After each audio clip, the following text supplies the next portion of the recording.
sonra sizle finali yapıyoruz. Ben kendilerini 2 sefer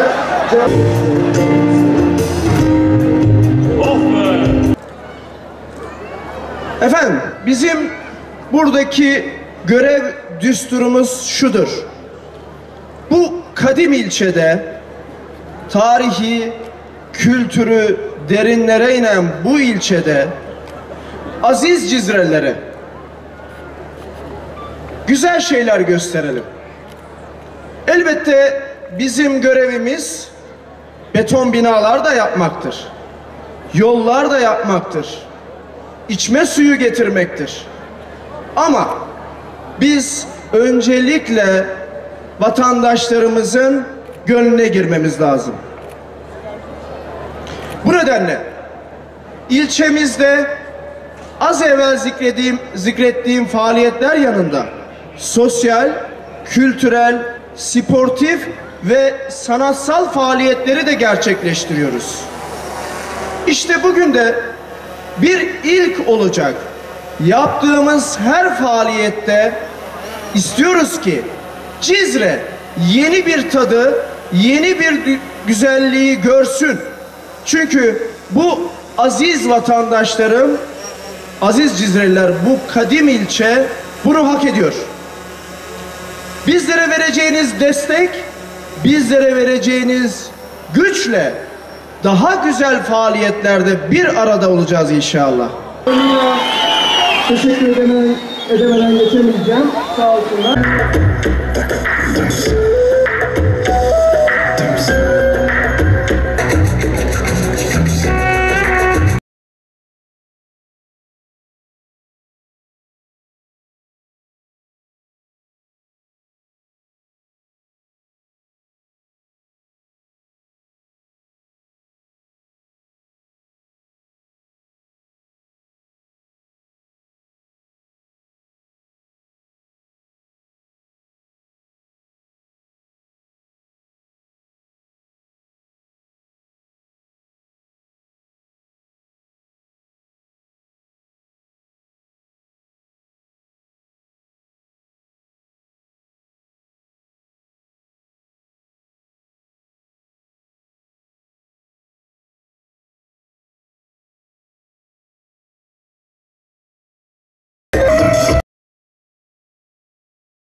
Deli rüzgar gibi hasret olmazsa bir de çana çan